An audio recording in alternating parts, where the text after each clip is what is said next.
के यहाँ आने जाने, दोस्ती बनाने, स्वागत सत्कार की सेवा को ही प्रमुख मान लिए हैं।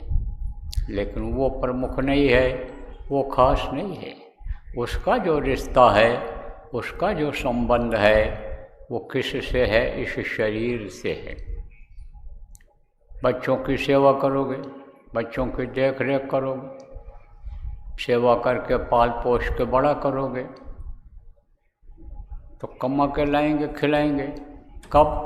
जब कमाने लायक नहीं रहोगे, चलने फिरने लायक नहीं रहोगे, तो वो सेवा करेंगे। किसकी सेवा करेंगे? इस शरीर की ही सेवा करेंगे। आपने उनके शरीर की सेवा किया।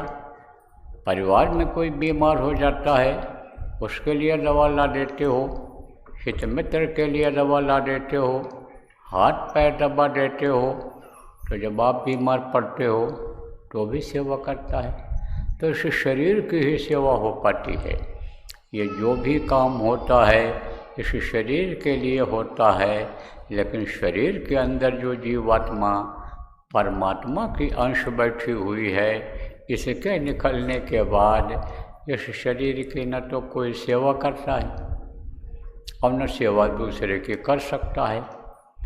कोई आदमी मर गया तो उसकी क्या सेवा करोगे? फिर हाथ पैर कोई दबाएगा? कोई बना के खिलाएगा?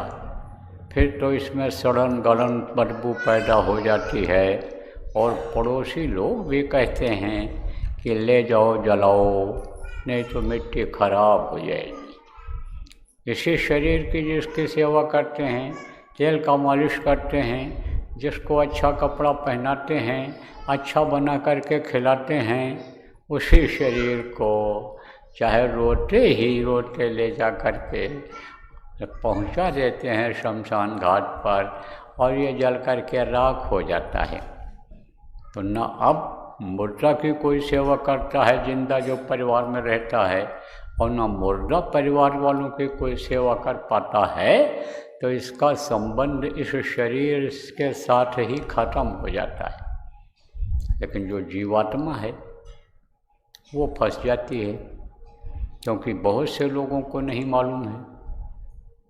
आप इसमें कुछ लोग बैठे हो जिनको बिल्कुल नहीं मालूम है, कुछ लोग जानते हुए भी भूले हुए हो।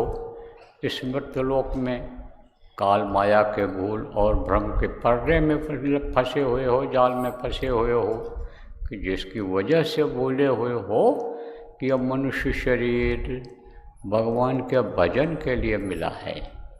यही सुमिरन, यही ध्यान, यही भजन जो आपने किया है, ये इसके लिए मिला है। यह केवल शरीर की सेवा के लिए, खाने पीने मौज मस्ती के लिए, बच्चा पैदा करने के लिए, खानदान को चलाने के लिए, इसके लिए नहीं मिला है। तो भजन करना ये जरूरी है, तभी जीवात्मा की सेवा हो पाएगी। और ये जो भजन आपका है, ये जो सुमिरन आपका है, ये जो ध्यान आपका है प्रेमियों, यही भजन तेरे संग चलेगा, पावेगा आराम। ये जो भजन किया आपने, ये जो ध्यान लगाया आपने, ये हमेशा आपका साथ देगा। यह आपको इन आँखों से तो नहीं दिखाई पड़ेगा, लेकिन इसका जो फल है वो बहुत मीठा है। देखो, कुछ फल ऐसे होते हैं जो खट्टा होते हैं, कुछ फल ऐसे होते हैं जो कम मीठा होते हैं, लेकिन कुछ फल ऐसा होता है जो बहुत मीठा होता है। तो यह फल बहुत मीठा है, यह फलदायी है। अब ये किस किस चीज़ में काम आएगा? देखो प्रेमियों, कुछ फल ऐसे होते हैं कि जो विशेष मर्ज में काम आते हैं, कुछ फल ऐसे होते हैं कि कई मर्जों में काम आते हैं। ताकत बढ़ाते हैं, पेट साफ करते हैं, और भी शरीर के लिए फ़ायदा करते हैं। तो ज़्यादातर डॉक्टर लोग उसी को कहते हैं कि यह फल आप रोज़ खाया करो। कई मरीजों को कई तरह के डॉक्टर बताते हैं, कई रोगों के लिए बताते हैं, यह फल आपके लिए फ़ायदा करेगा। तो ये जो इसका फल है, यह आपके रोग को भी दूर करेगा, आपके टेंशन को भी दूर करेगा। जो ये परेशानियां आ जाती हैं उसको भी दूर करेगा। इसका जो भजन ध्यान सुमिरन का जो फल होगा वो आपके कर्मों को काटेगा। कौन से कर्म को काटेगा? ये जो हाथ से आप कोई अच्छा बुरा करते हो, आँख से अच्छा बुरा देखते हो, कान से अच्छा बुरा सुनते हो, पैर से अच्छे बुरे के लिए जाते हो, हाथ से अच्छा बुरा करते हो, यह सब लिखा जाता है। यह सब इसका खाता खुला हुआ है। अच्छे का खाता, बुरे का खाता, ये अनेक खुला हुआ है। तो ये क्या करता है भजन? जितना जितना जैसे भजन करते जाओगे उतना भी जो कर्म बन जाते हैं, जान अनजान में भजन, अजान अनजान में जो कर्म शरीर से बन जाते हैं, मनसा पाप होता है। मन से भी आदमी गलत सोचता है तो वो भी पाप के शुमार में आता है। धन दौलत से जो पाप कर बैठता है तो वो उससे ख़त्म होता जाएगा, इससे भजन से ख़त्म हो जाएगा। और यही भजन का समय जब आपका बढ़ जाएगा और ये जीवात्मा इस शरीर से निकल करके ऊपरी लोकों में जाने लगेगी तो इसकी ताकत और बढ़ जाएगी। उसका जो फल होगा वो और ज़्यादा मीठा होगा। वो पुराने जो आपके कर्म हैं वो कर्म उससे ख़त्म होंगे तो ये बुरे कर्मों का खाता ही ख़त्म हो जाएगा, बुरा कर्म ख़त्म ही हो जाएगा और ये जीवात्मा निकोल हो जाएगी, निर्मल हो जाएगी। फिर जो वो जीवात्मा होगी उसकी कीमत ज़्यादा होगी। कैसे ये भी बता दें। जैसे आप देखो कि लोहा है, अब लोहा के ऊपर जंग लगा है तो उसकी कीमत नहीं रहेगी। खरीदने जाते हो तब कहते हो ये जंग लगा हुआ लोहा नहीं खरीदेंगे, ये हम कटा पिटा लोहा नहीं खरीदेंगे, हमको अच्छा दो, स्टील लोहे का ही बनता है, कहते हो स्टील वाला दो।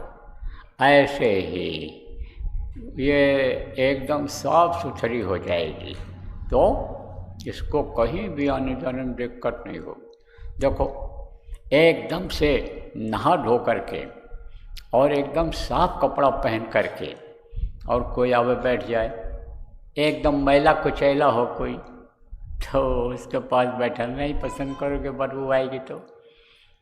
और अगर उसने एक बार साफ भी किया, खूब साफ नहीं हो पाया और थोड़ी भी गंधाती रहेगी तो फिर नहीं बैठना पसंद करोगे। और एकदम निर्मल हो जाएगी, साफ हो जाएगा, साफ कपड़ा कोई पहन के आएगा, कहोगे आओ आओ बैठो। लड़का ही है, लड़का को कीचड़ लग गया तो जल्दी नहीं उठाओगे उसको गोदी में और कहो जाओ धोया हो, धोया आया कुछ लगा रह गया, थोड़ा बहुत भी रह गया तो भी नहीं उठाओगे। और एकदम साफ हो कर के आया तो गोदी में उठा लोगे कि नहीं उठा लोगे? ऐसे ही वो प्रभु फिर इस जीवात्मा को अपनी गोदी में उठा लेगा और उसके जब गोद में बैठ जाओगे तब आराम मिल जाएगा। नहीं तो ऐसे आराम मिलने वाला नहीं, क्योंकि यह दुखों का संसार है। यहाँ तो दुख है ही है, ऊपरी लोकों में भी दुख है।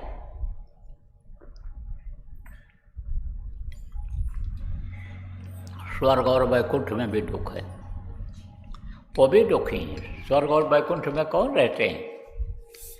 देवी रहती हैं, देवता रहते हैं, जो अंडलोक ब्रह्मांड लोक कहलाता है।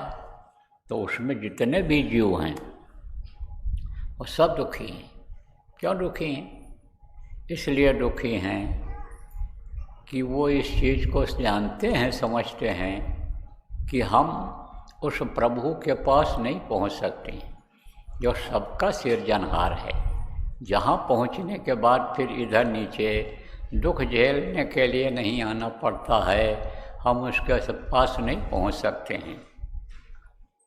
दूसरे चीज़ के लिए दुखी रहते हैं कि उनका दर्शन नहीं हो पाता है, प्रभु का दर्शन नहीं हो पाता है। तीसरी चीज़ के लिए दुखी रहते हैं कि हमको मनुष्य शरीर में जाना पड़ेगा। जब हमारा ये समय पूरा हो जाएगा, हमारा पूरी जब छीड़ हो जाएगा, तब पूरी छीड़े मृत्युलोक है। पूरी जब हमने किया था मृत्युलोक में थे, तब उस पूरी का फल मिला, हमको स्वर्ग और वैकुंठ में जगह मिली। लेकिन ये जब पूरी ख़त्म हो जाएगा, तो वो पूरी का खाता जब बंद होगा और ये हो जाएगा, अब उसमें कोई बैलेंस नहीं रह गया, तब नीचे उतरना पड़ेगा, माँ के पेट में 9 महीने लटकना पड़ेगा, अंधेरी कोठरी में बंद होना पड़ेगा। जन्मते वक्त तकलीफ़ होगी, मरते वक्त तकलीफ़ होगी, और दुखों का संसार है मृत्युलोक। वो दुख एक बार तो झेलना पड़ेगा, तो वो भी दुखी हैं। लेकिन जो अनामी प्रभु के पास पहुँच गए, अलख अगम लोक में पहुँच गए, जो सतलोक में पहुँच गए, जो वहाँ पहुँच गए, उनको आराम ही आराम है, कोई दुख नहीं है। फिर निश्चिंतता हो जाती है, फिर पावेगा विश्राम, आराम मिल जाता है। और नहीं तो फिक्र बनी रहती है, चिंता बनी रहती है। देखो, किसी बात की फिक्र हो जाए, किसी बात की चिंता हो जाए, तो आदमी को नींद नहीं आती है। ऐसे ही समझ लो आप प्रेमियों। तो आपका को यह मनुष्य शरीर मिला, किस लिए मिला? इसीलिए मिला, भजन करने के लिए मिला। तो ये भजन का जो फल है, यह जिसको आत्मधन कहा गया है, यह धन आपके हमेशा काम आएगा। यहाँ भी काम आएगा, यहाँ भी रोग को ख़त्म होगा, रोग ख़त्म करेगा। बताया हर तरह की तकलीफ़ें यहाँ जो अलग अलग लोग झेलते हैं, आपको भी परेशानी सबको होगी कुछ न कुछ, तो ये परेशानियाँ भी दूर होंगी। रुपया पैसा में बरकत, बीमारी तकलीफ़ में फ़ायदा, टेंशन जो बराबर बना रहता वो ख़त्म, इससे बहुत फ़ायदा होगा। और यही भजन तेरे आने वहाँ भी काम आएगा। यह जो पावर होगी, जो धन ये होगा आपका, इसकी कीमत वहाँ भी लगेगी। जैसे कोई करोड़पति अरबपति है, पैसे वाला आदमी है, तो उसकी इज्जत लोग करते हैं कि नहीं करते हैं? करते हैं। ज़मीन जायदाद ज़्यादा है, या कोई पद पर है, पोस्ट पर है, ऊंची कुर्सी पर बैठता है, जिसके माताहत काफ़ी लोग हैं, तो उसकी इज्जत होती है। ऐसे इस धन की वहाँ भी इज्जत होती है कि ये तो भाई भजन करके और धन को पूंजी को इकट्ठा किए हुए हैं, तो वहाँ भी इज्जत होती है। तो ये यहाँ भी काम आएगा और वहाँ भी काम आएगा। इसलिए बराबर ध्यान और भजन में सब लोग लगे रहो। और ध्यान और भजन जो लोग नहीं करते हो, नहीं कर पाते हो, आप इनसे सीख लो। कुछ लोग हमारे साथ भी आए हुए हैं, वो भी आपको बता देंगे, सुमिरन करना बता देंगे, ध्यान करना बता देंगे, भजन करना समझा देंगे। आप सीख लो और आप करो। और आप जिम्मेदार लोग सब अपनी योजना बना लो, गांव वाइज। गांव से जो कई गांव से सब लोग आए हैं, आप उनमें से जिम्मेदारी दे दो कि भाई आप सबको कराओ। देखो, जो असली चीज़ होती है और जो सबके काम आती है और जो इस समय पर ज़रूरी है, कलयुग के इस खराब समय में और आने वाले खराब समय से बचने के लिए जो ज़रूरी है, वो काम पहले करो। क्योंकि जो ज़रूरी काम घर का होता है पहले किया जाता है, और जब दूसरा काम होता है जिसको बहुत ज़रूरी नहीं होता है, उसको बाद में किया जाता है। तो ये ज़रूरी काम है, इसके सारी योजना बना लो आप। तो देखो, अच्छा किया आप लोग आ गए। कुछ लोग पहले सत्संग सुनने के हिसाब से आ गए हो, नामदान लेने के हिसाब से आ गए हो तो सत्संग तो अभी 3 बजे से होगा। अभी 1 घंटे का समय है आपके पास, 3 बजे से होगा। अभी और लोग आएंगे, नामदान लेने के लिए लोग आएंगे, नए लोग, पुराने लोग अभी और आएंगे। तो तब तक 1 घंटा आप पानी पेशाब कर लो, घूम टहल लो, पैर सीधा कर लो, और जब 3 बजे से 10 मिनट 15 मिनट पहले आवाज़ लगेगी तब आप लोग आकर यहीं बैठ जाना।